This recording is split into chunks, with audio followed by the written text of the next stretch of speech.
Cristiano Ronaldo, $5 billion, 800 plus career goals, football history के सबसे बड़े प्लेयर्स में से एक।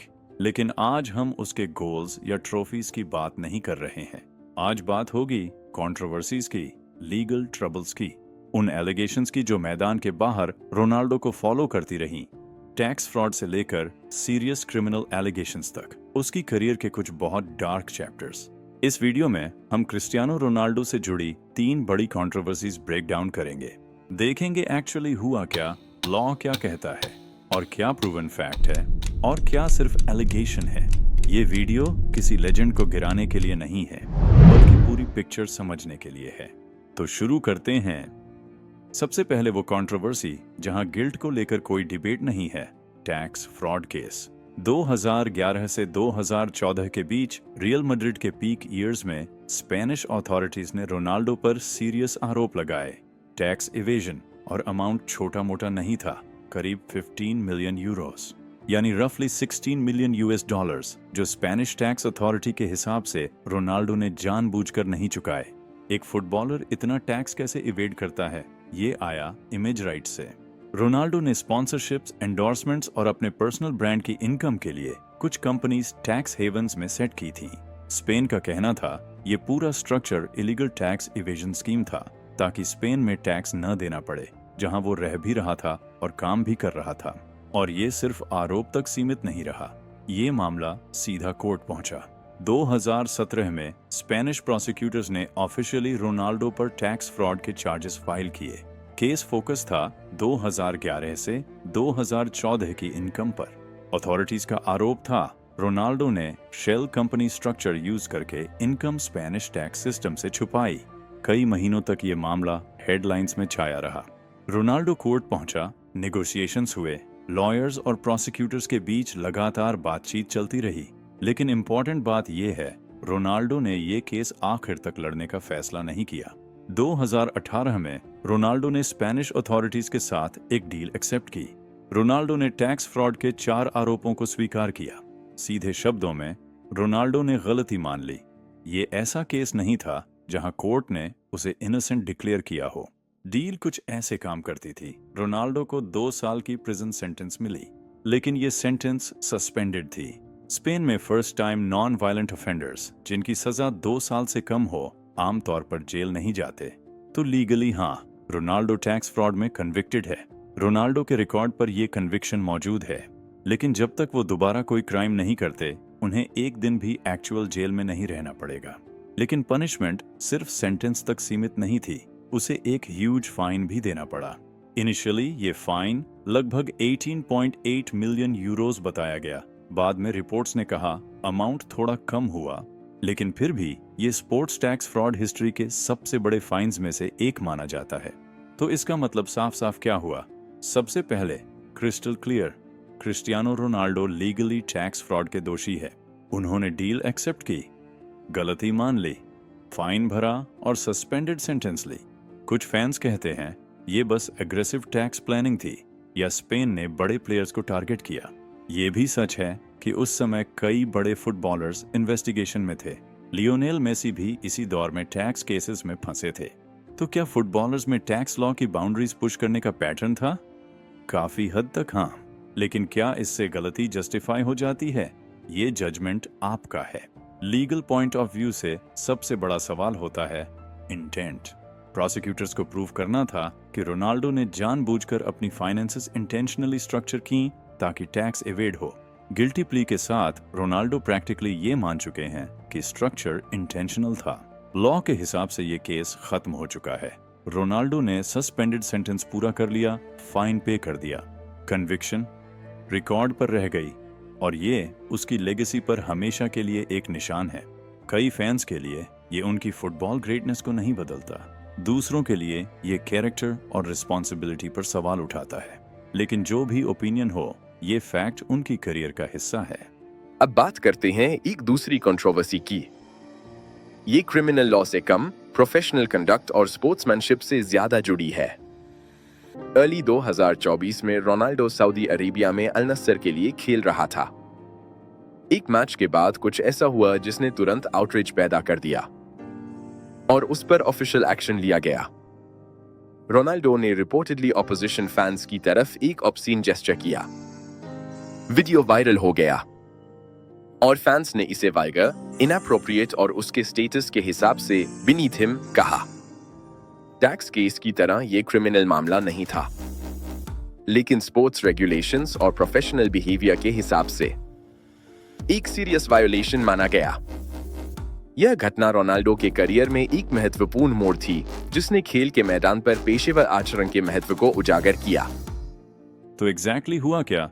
ऑपोजिशन फैंस मेसी के जोरदार ताने कर रहे थे और रोनाल्डो ने जवाब में एक वल्गर जेस्चर कर दिया, जो कैमरे में साफ कैद हो गया। कुछ ही घंटों में ये फुटेज सोशल मीडिया पर छा गई। फैंस, पंडिट्स, कमेंटेटर्स सब ने क्रिटिसाइज किया। कई लोगों के लिए ये अनप्रोफेशनल था और एक ग्लोबल रोल मॉडल के लिए अनएक्सेप्टेबल। सऊदी फुटबॉल फेडरेशन ने जल्दी एक्शन लिया। रोनाल्डो पर मैच बैन और फाइन लगा। फाइन की एग्जैक्ट अमाउंट पब्लिक नहीं हुई, लेकिन रिपोर्ट्स के मुताबिक सिग्निफिकेंट थी। ये क्रिमिनल नहीं था, डिसिप्लिनरी एक्शन था। लेकिन लीग के सबसे बड़े स्टार का ऐसा जेस्चर सऊदी प्रो लीग के लिए भी एम्बैरेसिंग था। सऊदी ने लीग को वर्ल्ड क्लास ब्रांड बनाने के लिए $1 बिलियन स्टार्स लाए हैं। ऐसे में सबसे बड़े प्लेयर का लाइव कैमरेस पर ऑब्सीन जेस्चर, ये वो फुटेज बिल्कुल नहीं जिसे वो दुनिया को दिखाना चाहते थे। रोनाल्डो ने बैन सर्व किया, फाइन भरा और मामला धीरे धीरे हेडलाइंस से गायब हो गया। लेकिन उनकी ऑन फील्ड कंट्रोवर्सीज की लंबी लिस्ट में ये एक और एंट्री बन गई। ये पहली बार नहीं था जब रोनाल्डो का ऑन फील्ड बिहेवियर कंट्रोवर्सी बना। उनके करियर में डाइविंग एक्यूजेशंस, रेफरीज से हीटेड आर्ग्यूमेंट्स, ड्रामेटिक रिएक्शंस, ऐसे कई मोमेंट्स रहे हैं। इमोशंस उनके खेल का हमेशा बड़ा हिस्सा रहा है। कुछ लोग कहते हैं फुटबॉल में इमोशंस हाई होते हैं, कभी कभी रिएक्शंस आ ही जाते हैं, और ये सच भी है। रोनाल्डो अकेला खिलाड़ी नहीं है जिसने कभी रूड जेस्चर या गुस्से वाला रिएक्शन दिया हो।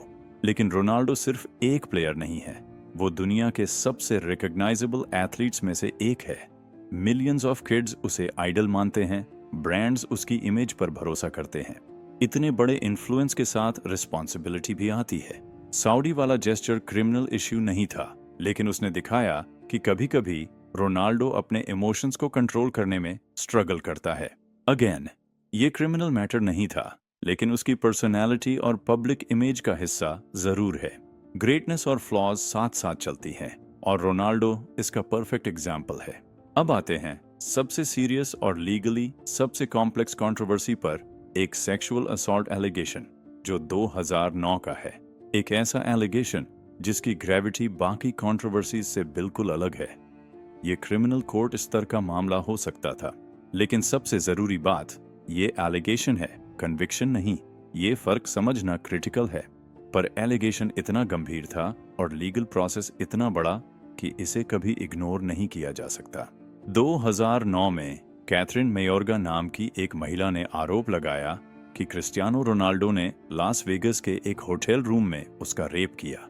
इंसिडेंट के तुरंत बाद उसने पुलिस से कांटेक्ट भी किया था, लेकिन उस समय पब्लिक में रोनाल्डो का नाम सामने नहीं आया और केस उस स्तर पर आगे नहीं बढ़ा। लेकिन कहानी यहीं खत्म नहीं हुई। लगभग 10 साल बाद 2018 में कैथरीन मेयोर्गा पब्लिक रूप से सामने आई और रोनाल्डो के खिलाफ सिविल लॉ सूट फाइल की। उसका कहना था कि 2010 में उसे एक नॉन डिस्क्लोजर अग्रीमेंट साइन करने पर मजबूर किया गया और सेटलमेंट अमाउंट दी गई। उसके लॉयर्स का कहना था अग्रीमेंट प्रेशर में साइन करवाया गया और लॉ सूट का गोल था एनडीए को लीगली चैलेंज करना और सिविल डैमेजेस के साथ क्रिमिनल रिव्यू भी शुरू करवाना। इससे मामला ग्लोबल स्पॉटलाइट में आ गया। फुटबॉल लीग से जुड़े कुछ लीक्ड डॉक्यूमेंट्स सामने आए, जिन्हें मीडिया ने कोट किया और जिनमें अलेजिडली इंसिडेंट से जुड़ी इंटरनल डिस्कशंस दिखाई देती थीं। लास वेगस पुलिस ने इन्वेस्टिगेशन दोबारा खोली।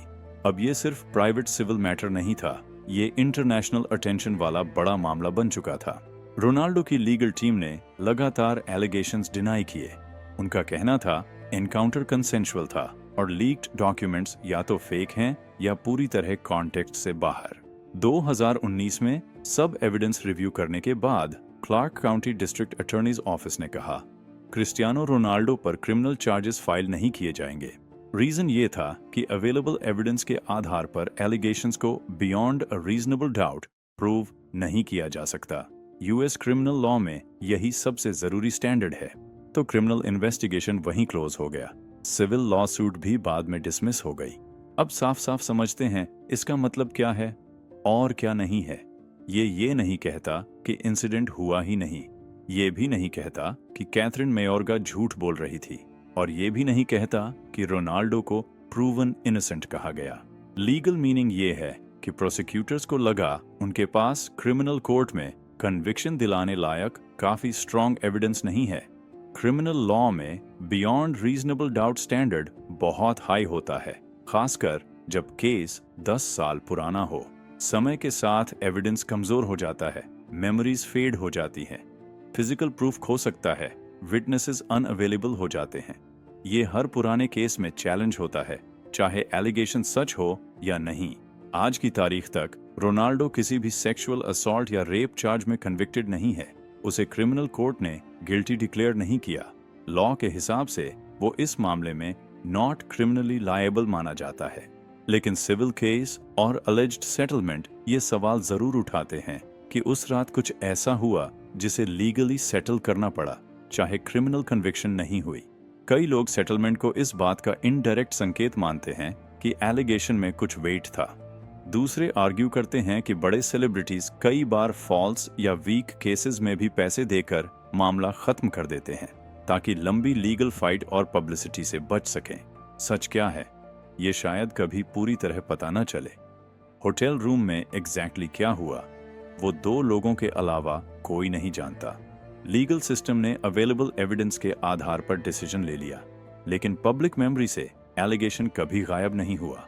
ये अब भी उसकी लेगेसी का सबसे विवादित हिस्सा है और फैंस के बीच आज भी डीप डिवाइड पैदा करता है। तो सब मिलाकर क्या तस्वीर बनती है? हमने 3 कंट्रोवर्सीज देखी। टैक्स फ्रॉड, जहां रोनाल्डो लीगली गिल्टी माना गया और फाइन भरकर सस्पेंडेड सेंटेंस ली।